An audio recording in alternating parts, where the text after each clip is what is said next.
Hello everybody.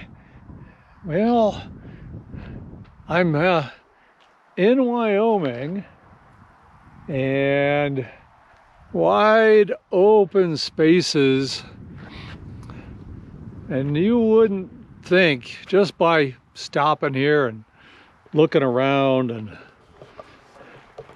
checking out the really cool scenery, that this pretty much destroyed a presidential administration, this area. Not what happened here, but this was the genesis, and I'm right by the road, so forgive the traffic.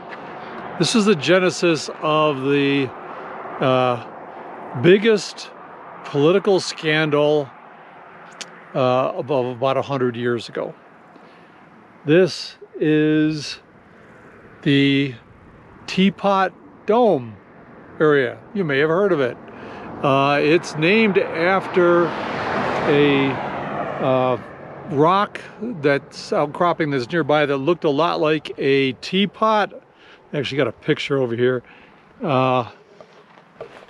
That's what it used to look like, you know, the handle, the spout. That's fallen off, and this is fallen off, and so there's not a whole lot to look at there. Just a big rock sticking up out of the ground. It's that way about 6 miles, so it's not actually right here.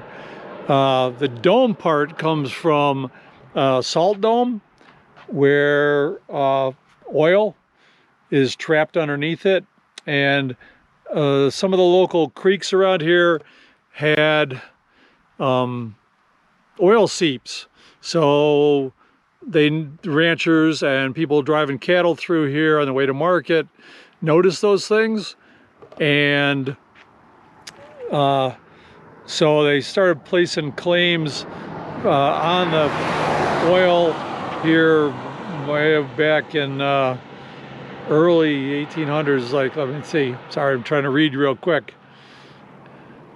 1883.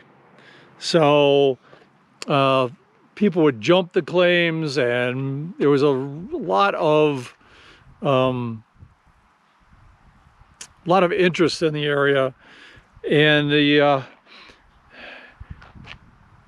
lot of foreign money came in, and the first well to be drilled was drilled by a Dutch company in 1908, and brought a real gusher in, and that really sparked a boom of people putting in oil wells all over here.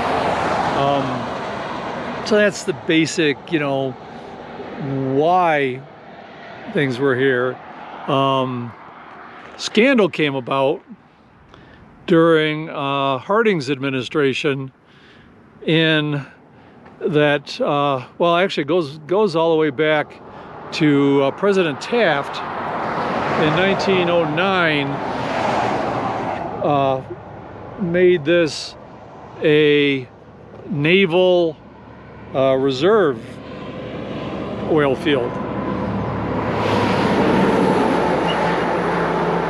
So still active around here. I'll get to that, but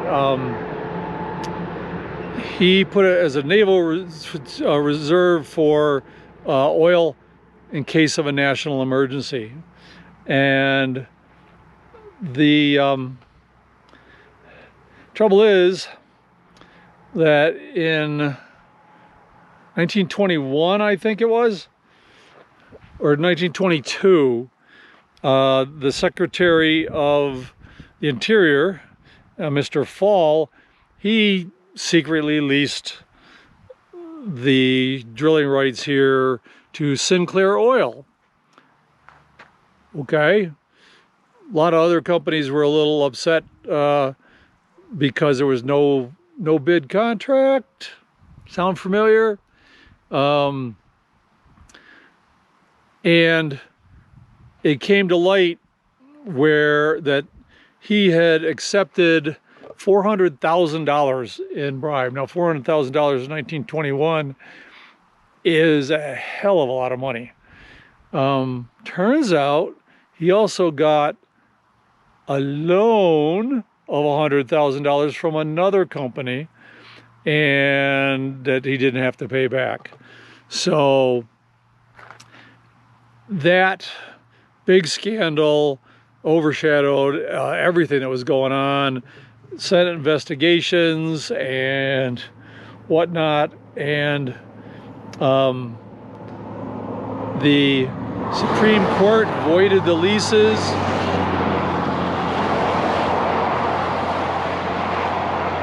In 1927. 1924, the Teapot Dome was placed in receivership, so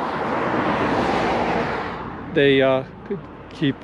But the thing is, Mammoth Oil, which was a subsidiary of Sinclair Oil, they did build a pipeline from here to the Missouri River. They also built facilities at a naval base in New Hampshire. So they fulfilled their end of the contract.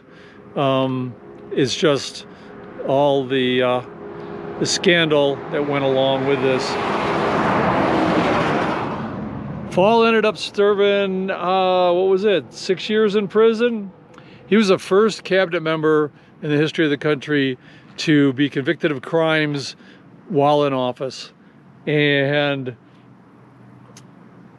Henry Sinclair was acquitted of bribery, but he did end up serving time for contempt of court, contempt of Congress. So for all of those who are like me who heard Teapot Dome scandal for about 5 minutes in history class in high school, that's a nice little less than 8-minute overview of what happened. You may want to look it up, maybe not, but I just thought I'd share that with you from this beautiful spot in the middle of Wyoming, just about 30 miles north of Casper, that basically brought down an administration and possibly contributed to Harding's illness and death. So,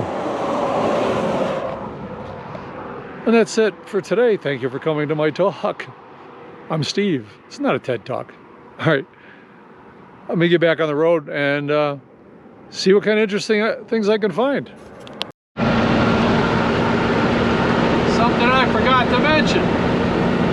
The U.S. government used the oil field as a testing ground for new ways to drill and recover oil, and then they did that until 2005, when the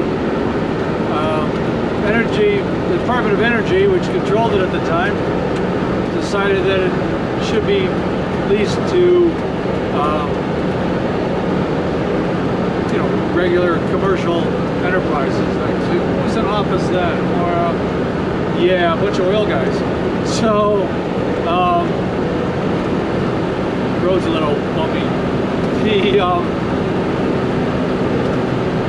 It took 10 years of them doing bidding and deciding that finally in 2015 Mobil Oil took over, and they are now pumping oil out of it and helping with the nation's supply. That's the rest of the story, as Mr. Paul Harvey would say.